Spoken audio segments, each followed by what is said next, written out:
Hey, what's up, everyone? I hope you guys are doing good. Um, Now we're in chapter 6, and chapter 6 really gets kind of interesting because we are going to be talking about the global economy. And obviously, when we talk about the economy, we're talking about money, the global economic and financial markets.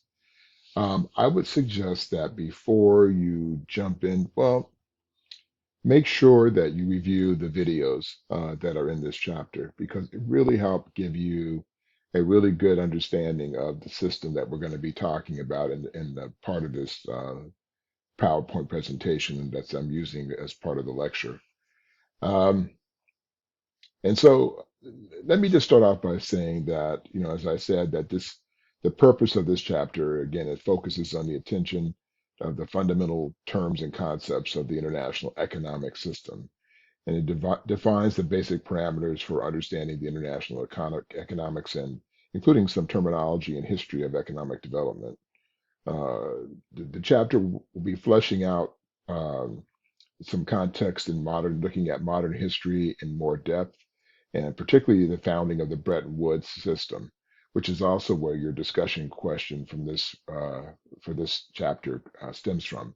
So make sure you spend the time to really look up and watch the videos on the Bretton Woods system, as well as its constituent institutions and the governing principles of they derived from the conference. It also discusses the backlash from less developed countries regarding inequalities that undermine their ability to pursue their own economic self-determination. It also uncovers the history and theories behind the global economic system and the roots of the contemporary or modern global system.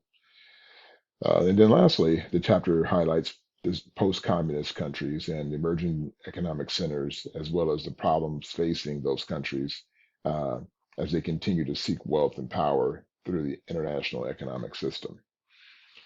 Now, one of the things that I have to tell you up front is that obviously one of the powerful aspects and probably most beneficial aspects of the global economy is that it has now become really the place where wars are happening. For the most part, wars between the superpowers have been diminished, and it's really not about the military as much as it now is about money.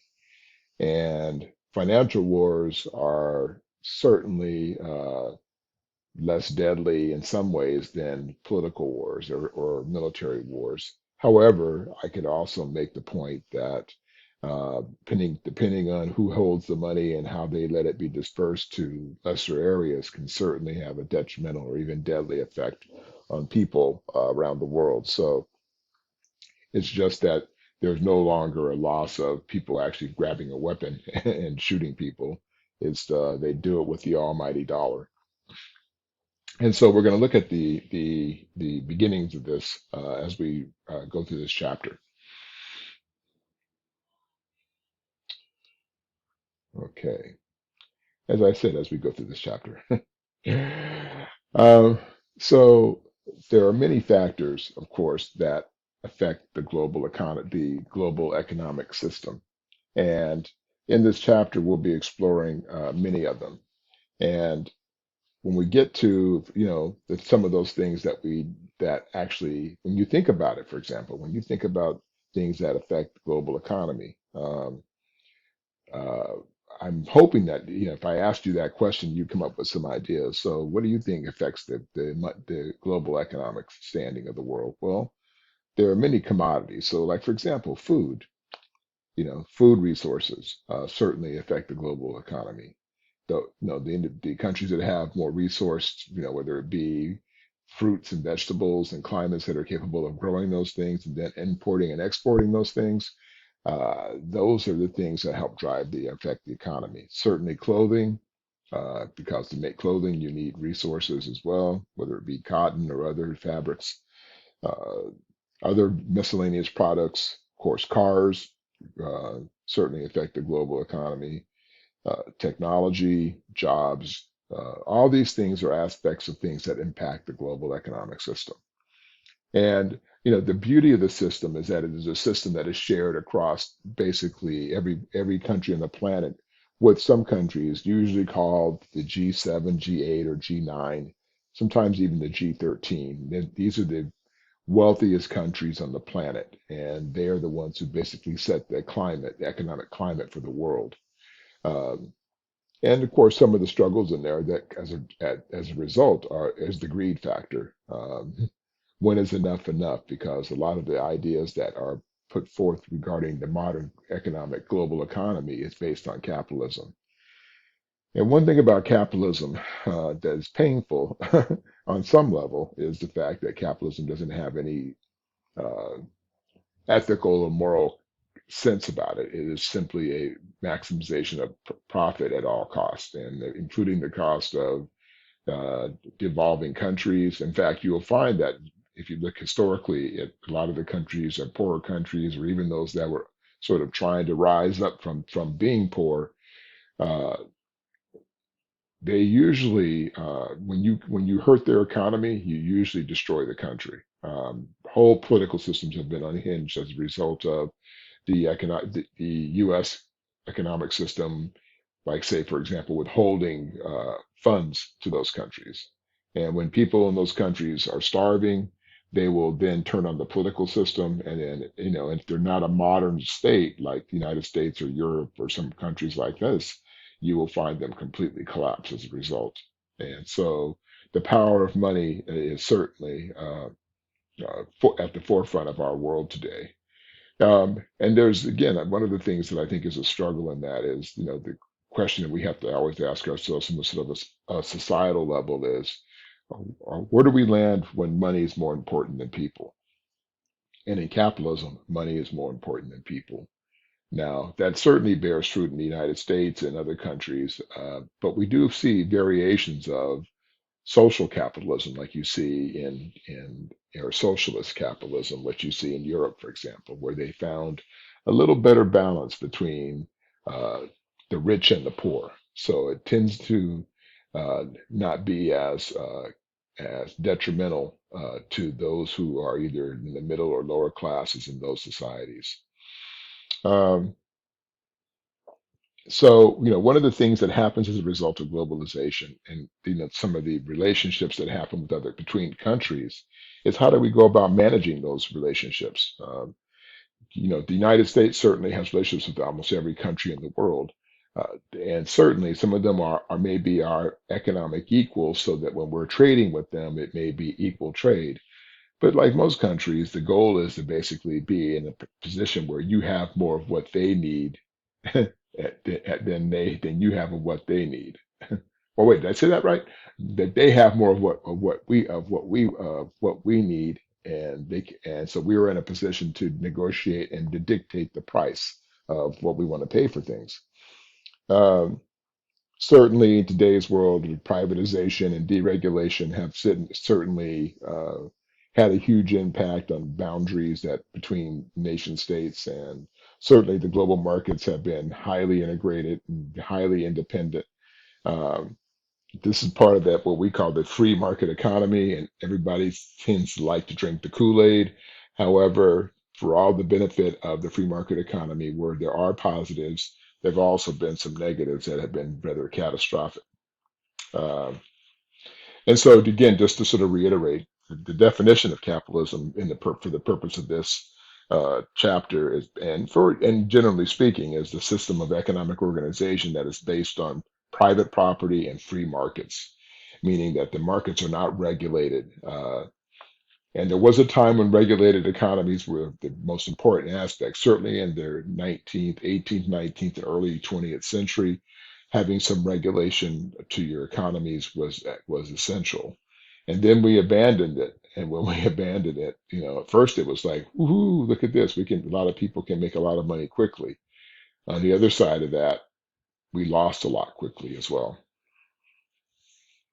Um, and so when we talk about some of the positive effects of these of opening these free markets, the positive side is, of course, you've got more capital investment. In other words, you have companies that are investing in, either in themselves or in other companies or in other countries. And you have, of course, this allows for trade volume, so everybody's benefiting, even poor countries to some degree. even though they may not be getting an equal level of what they might normally get if they were on that same economic footing, but we all benefit collectively. So that was the advantage, particularly for, again, as I said, for the developing countries, like something is better than nothing. And many of them benefited, even though arguably on the other side of that, a lot of times the money went to just the elites in those countries, and the poor people didn't get much because the elites took the money and controlled it themselves. And we really didn't care as long as we were able to get the resources we wanted. And same with other countries like our European allies, as long as they were able to get what they wanted, the rest of it didn't really matter. Some of the negative effects, well, just like what happened in 2008 with the collapse of the U.S. housing market, there can be catastrophic effects. One thing about I kind of the visualization I would like you to think about regarding the global economy on the positive and negative side is this one analogy. Think of the U.S. the Titanic, not the USS, the HMS Titanic, and imagine being a dinghy on the side of the boat, right, of this big ship. So all these countries are represented by being dinghies on the side of the big countries that control the global economies. Well, the beauty is when all the global economies are absorbing some of the risks together, then it's dispersed, so not one country takes a big hit or a big loss. On the other side, though, if one country goes down the tubes, then it can drag everyone else down with it too, to varying levels. And so with that means that so for example, with the housing market, a couple of things that happened, the lending practices were horrendous. They were not, there was a lot of corruption, a lot of bad investments. Banks were throwing money everywhere, but not checking the credibility of these loans that were being offered through knockoff companies.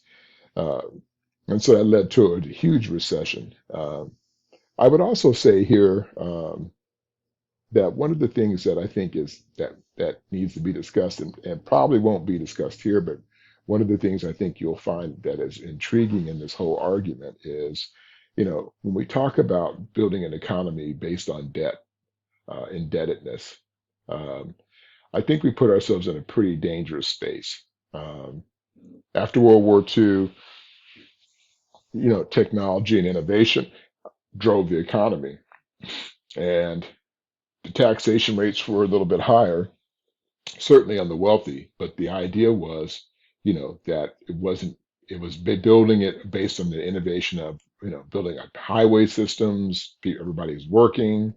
The military industrial complex, which of course this is during the Cold War period, so there's a lot of money going there, and they're creating lots of jobs, which is, then, people are paying taxes, goes to the tax base, country's thriving. Uh, and so that's a good thing, right? Well, it is, but in the modern where we sit today and have where we have sort of based ourselves in the post Cold War period, meaning after 1990, um, is much more of a debtor model where basically we have made debt the base of our economy, and housing debt, meaning when you buy a house, a chunk of it, for the first 10 years or more goes to just interest, meaning you're not even paying for the house, you're paying the interest to the bank for the loan. And so when we start to make this the base of our economy, then we've gotten ourselves into a situation that's very problematic, because then it becomes an issue of how much can the market bear? Like how much can we raise the price of the value of a house to make it so we make even more profit? And so that's why you see, like in San Diego, for example, housing prices for houses that were when they were built in like the 1950s in some areas, um, that were $8,000 to $10,000 when they were built, that are now close to $1 million. And that's just nuts because the income levels aren't there to support that. And so, the fact that and then when people can't afford to buy and they have to rent, or they have to spend their money on, all their income on rent or on a home, then they can't buy other goods and services. And so that puts other businesses out of business. And so then you have a cascade effect of having detrimental impact on your own economy, but also the global economy. And people could at one point rely on credit to be able to get around that, but then credit became tougher to get, and so that also had impact on the entire economic system. Um, and so with that, it's just an understanding of course, the uncertainties that came as a result of this, and then the political impacts. Uh, and so the house of cards started to collapse as a result of, when people become uncertain about the economic aspect of, say, the housing market, then they're not investing. People are investing in the stock markets. All kinds of things happen. So it becomes a cascade effect, and then those uncertainties fuel further the collapse that they're trying to avoid. Now, historically, I'm just going to run through this sort of quickly just to give you some idea. The basis of capitalism, modern capitalism, has its roots in what we used to call mercantilism. And mercantilism basically was an economic approach that promoted the aggressive pursuit of exports and the simultaneous protection of domestic markets to acquire and expand the wealth and power of a country. And so this was basically the premise leading up to modern capitalism. And with that, the purpose, what they did was develop a model called liberalism. And this is not political liberalism, this is economic liberalism, which basically moves toward the idea of a free market economy. And if you promote the free market, it will lead to economic growth and prosperity. And we started to see this happen in the after the Arab Muslim empires began to decline in Europe.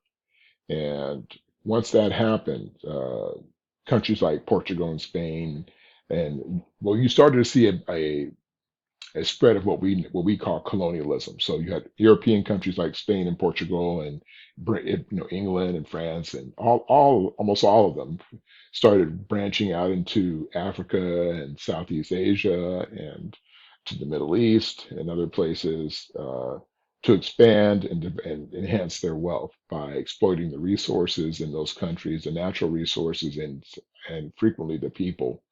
And that includes anything from oil to gold to minerals. Whatever those countries had to offer, they would exploit and control the economics of those countries under the auspices of what we call liberal ideology. And so this was the basis of how the process begins. And then the Dutch East India Company began the establishment of it, but what we call a joint stock enterprise. So basically, it means that the company was owned by investors whose purpose was basically to facilitate the spice trade. And the Dutch East India Company, founded in 1602, and was the largest European trading company by the year 1620. And so, again, you start to see the development of this sort of ideological base of this economic system. And then this again leads into the Peace of Westphalia in 1648, after the 30-Year War, which again was the beginning of the modern state system that we understand. And so with that came the idea of having more import-export opportunities, restricting access to foreign markets, to your home markets. I should say, let me back up, I mean, say it another way, restricting foreigners from having access to home markets, so that basically what they would do is almost set up like barriers to trade, or they would put tariffs on the price of imports so that it made it unpopular for the people in your own country to want to buy your own stuff, and to push you to buy the things that were made or manufactured or built in your own country. And so at the center of leading into the Industrial Revolution, which again has its seeds in the 17th, 18th, 19th century, mostly by the culminating in the 19th century with rapid industrial technology and innovation. Um, this is the sort of really where you see the enhancement and development of capitalism in the way that we understand it in the modern system. Britain had been a dominant empire for centuries, and certainly had the resources and capabilities to extend their commercial reach around the world. And so, in order to develop all these new technologies and through the Industrial Revolution, they needed raw materials. And so, being able to access or or be able to get the raw materials was meant that you had to expand your reach around the world. And the way they did this was through their military power. Uh, but they also enacted several laws, like the Corn Laws, which were put in place to protect agriculture. And again, as I mentioned before, the use of tariffs, they used tariffs to be able to try to impede one's from one in the, or impede their home country from uh, buying goods and services from outside. Uh, and then they repealed the Corn Laws in 1846 to move more toward a free trade ideology, one built on economic liberalism. Now, of course, as we get to the 20th century, things start to change. Of course, the Industrial Revolution is still, in full swing. You have the innovation, certainly in the military technology, but also, telephone, electricity. All these things start to have a great impact on on the entire world. Uh, but Britain starts to lose its preeminence, or I should say, its preeminent position in the global system as the United States and other countries started to grow, like Japan, built a huge industrial empire. China also was on the verge of developing itself. Russia, and so there was a lot of growth outside which I'm sure the Brits were not too thrilled about. And then there was also some things that happened along the way that had causal effects that impacted the global, like this experiment with capitalism in the global economy. And certainly World War One was was one of those aspects that had a huge impact. Obviously, wars are very costly, and the reparations in post-war, when the wars are over, somebody's got to write the check to pay the bill. And this is the case with all world wars, and they can be extremely expensive. And so by the time World War One ends, Britain is basically in an economic or financial commercial crises. So their ability to basically dictate to the world was completely diminished by the end of World War One and leading into World War Two. And then the U.S. also had to face the Great Depression. In 1929, when the U.S. stock market collapsed, that was our, catastrophic smack to the head. And then in 1930, the Congress increased imports duties through what they called the Smoot-Hawley Tariff Act. And the purpose of the Tariff Act, as I've talked about tariffs already, was to protect the U.S. markets and limit exposure to outside forces. So they're again trying to protect the U.S. economy by having people buy domestic stuff and not buy stuff from foreign entities. And then again, as we continue on, of course, in this, there's a decline in markets. And a drop in demand for goods and services, raw materials from other countries. So this really had an impact on on the wealthier countries on the planet, and certainly in terms of when you look at what was going on in the early to mid 20th century in the world. You had these nationalist uprisings in Latin America and Africa and Asia and the Middle East, all developing as the European countries were no longer able to control those entities. It then became a situation where they started to re-identify themselves and find their own footing. Sometimes you hear them called Pan-African movements, Pan-Asian movements. So these are all the things that led to the creation of countries that are here today. So a lot of them still have colonial ties and still have the bad taste of colonialism in their mouths. But for all some of the positives that colonialism brought to their countries, a lot of the negative impact on the people is what they remember. Again, World War II comes in. This also is another disaster, and economically, of course, has a tremendous impact on the world.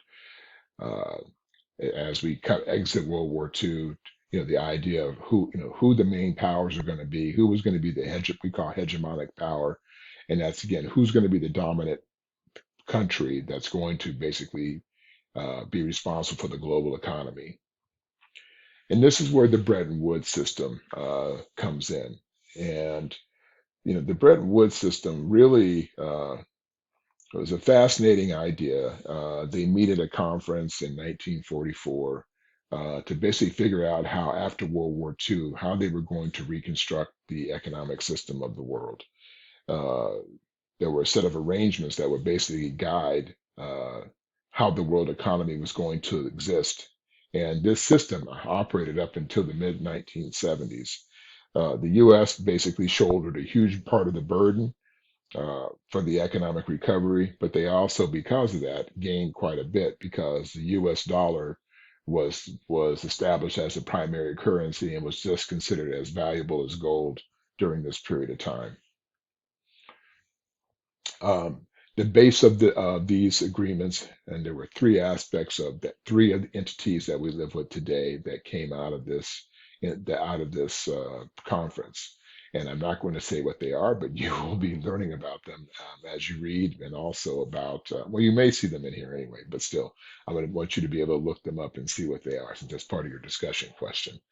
Um, but there were general trade agreements that were put in place, how countries would work with one another, uh, the reciprocity actions, which basically are actions to reduce trade barriers that were put in place through the general trade agreements, and then basically to make sure that they would extend the equality of trade to all countries, so there would be no discrimination regarding the access to every country on to further their economic development. However, now just because they had no inequality, they did have what was called the most favored nation status. So uh, if you were a most favored, it just simply meant that you had the means to promote trade equality by guaranteeing that if one country is given better trade terms by another, all other partners must receive the same benefit. Uh, but again, the United States basically eroded this idea because of its own dominant position in the global system. Uh, they basically shut off the access to gold because the U.S. had three-quarters of the gold on the planet, and they then pushed everyone toward the U.S. dollar. Uh, and then again, the impact of that had a lot to deal with facing the political changes that were taking place during this time. Again, we're post World War II. We're looking at Korea, Vietnam. The world is shifting mightily, so there's a lot of instability, which creates fluctuation in the economic markets. And so this had a huge impact. And like, for example, in 1960, the confidence in the dollar had taken a big hit. And so Richard Nixon, by the end of the 1960s, uh, he forced him to prohibit the withdrawal of gold in exchange for dollars. So these things that closing what they call the gold window to prevent additional outflows of gold that would undermine the ability to support the value of the dollar was a huge impact on the European systems as well as the Japanese systems. So the U.S. was able to shift its weight and really put the rest of the world in peril as a result of making them reliant almost solely on us. Now, also in this mix, of course, we had, and looking at this, we had the global South countries. And the global South countries are those poor countries, or sometimes they're called LDCs, or less developed countries, usually focused on Africa and Southeast Asia and parts of Latin America. Uh, and basically, those countries that basically have tried to come together to try and protect themselves. In fact, they established what was called the Group of 77. Then it was named for the number of states that participated. And these are trying to promote and protect themselves or find some equity with the global north, which are those wealthier countries. Ironically, here's the funny, strange thing about this. The Most of the money resides in the north, but most of the resources, natural resources, reside in the south, and the exploitable labor that they need in order to make things at a cheap price and then sell them at a marked up price. Um, and so this is part of the byproduct of this. Now, also in this, of course, this new idea of what we call this dependency theory. And when you're dependent, the view was that the development of countries in the global south would be limited by the unfavorable terms utilized to integrate them. So basically, they would, when those poor countries are trying to make deals with the wealthier countries, the deals were always in favor of the wealthier countries, and they could dictate the policy and the price, and also the countries understood that the U.S. and other countries had the ability to unhinge their entire political system. So this really was a way to force uh, or impose your will on the poor countries. And it also reflected the inequality that even though they said they wasn't going to exist, actually did exist in the system. Uh, and then also this also led to the creation of the new international economic order. Uh, and so this new order, was designed to basically restructure the global economic relationships. And it was supposed to provide the less developed countries or the global south with better access to markets, enhance and stabilize the price of food and raw materials, offer them financial aid and technical assistance at more favorable terms, encourage local input, help them with development projects, monitor business practices. And it sounded like a wonderful idea. But again, people don't do anything out of the goodness of their hearts when you're talking about money. So there's always something in it. And what would normally happen in those countries that had greater resources got taken, the leaders of those countries got taken great care of, got taken care of in wonderful fashion, and the people end up suffering. Uh, they tend to be authoritarian type regimes, so that's why these systems always are beholden to the capitalist systems. Capitalist countries love authoritarian systems because they are able to get things done more quickly and expeditiously when it comes to either trading or making changes. Things can happen more quickly in systems where the leader can disorder people to do what they want them to do. Um, Now, of course, there are the other challenges that came out of this new globalized system was like OPEC, stands for the Organization of the Petroleum Exporting Countries, which is basically the Middle East countries, and their impact and ability to get a seat at the table and challenge the wealthy European countries in the United States because they controlled the oil shipments. Particularly starting in the 1960s, and they had huge impacts in the United States, and the oil prices had soared and access to gasoline, and they had gas shortages in the 70s, 80s, and 90s as a result of the oil embargoes and things that were imposed by the oil producing countries in the Middle East. Uh, Again, the organization was founded in 1960, and the initial original members were Iran, Iraq, Kuwait, Saudi Arabia, Venezuela. From outside, Venezuela was one of the few that was an outlier since it's in Latin America.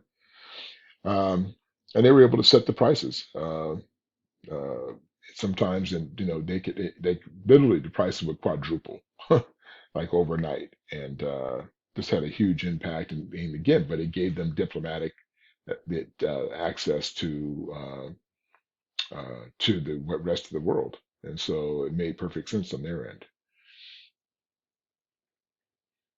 Okay. Um, So a lot of a lot of the rest of this deals with the idea of the certain issues that have taken place, or events that have taken place, like the Iran-Iraq war, that had an impact on the global markets, and the way that banks had to extend payments and offered additional financing to try and prevent another global economic meltdown in the midst of the war. Uh, you had, with these variations of currency that took place that fluctuated on an ongoing basis, there was just a lot of movement uh, through this period of time. And one of the and when GATT was the preeminent agreement in place for trade and tariff, and then in the 1990s, in fact, in 1995, the establishment of the World Trade Organization became the next step in trying to find a measure of stability, but also protect the economic and financial markets of the world. Uh, the purpose and its responsibility was to preserve open markets, to settle economic and trade disputes, and enforce established rules. What they really did, unfortunately, was basically any rule or law that was in place that was considered an impediment to trade was quickly put down, and this had a huge impact on the people of those countries that were diminished in less developed countries. So much so that in 1999, the WTO, there was a big event that happened in Seattle, Washington, uh, that challenged the World Trade Organization's operational policies. Uh, and we were able to, for at least a period of time, shine a light on the inequities of the WTO and how it served the interests of the wealthier countries. Okay. Um, and so, but basically, with this, I would say to you that the the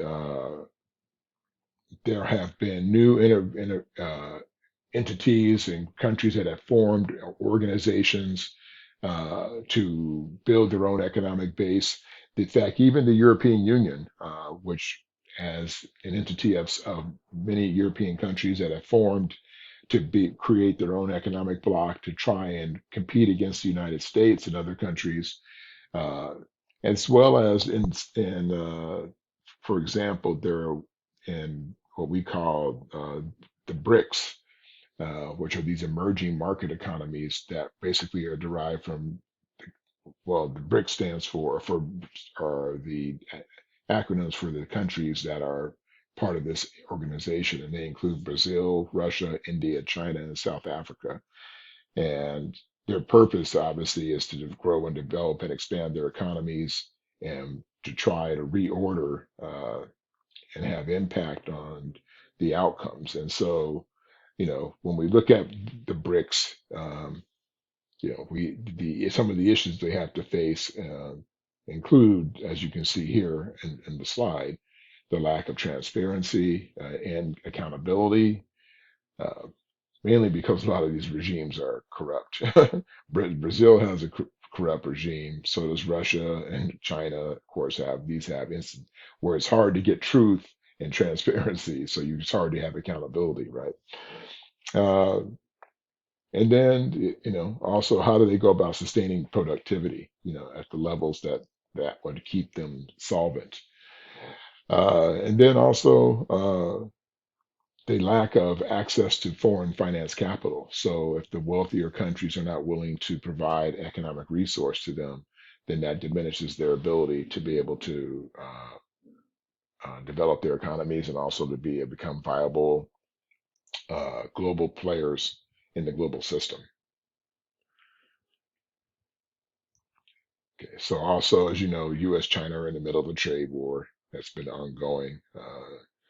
And one of the other things they have to deal with, again, you have these oligarchs or these investors that have access to government officials. We have them in the United States, and these are basically, the power players, the entities or individuals that have a tremendous amount of wealth that buy political favor to challenge the government or to influence government officials and their policies. And we have, it's funny to think about that and think of that in the terms of other countries, like in Russia and other places. But surprisingly, it also is the truth in the United States as well.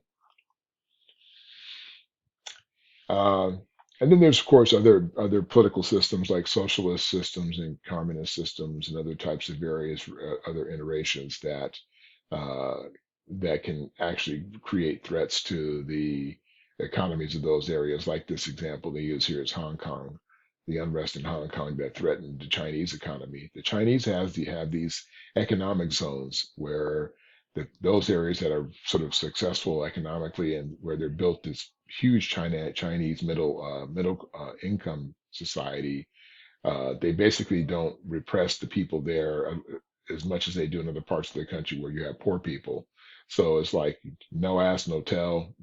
Those people are living very well. It's built a huge economic base for itself so that they can become less reliant on the United States, which and the Western Europe, which had basically really strong middle class economies.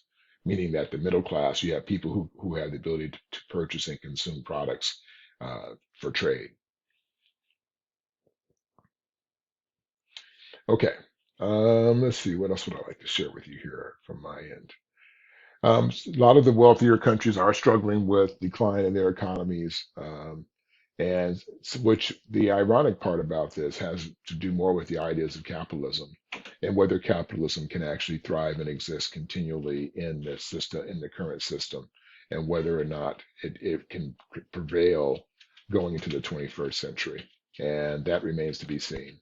And we will see probably through the new policies that are being developed now, the results, economic results, and how the this will impact not only the United States but also the rest of the global North going forward.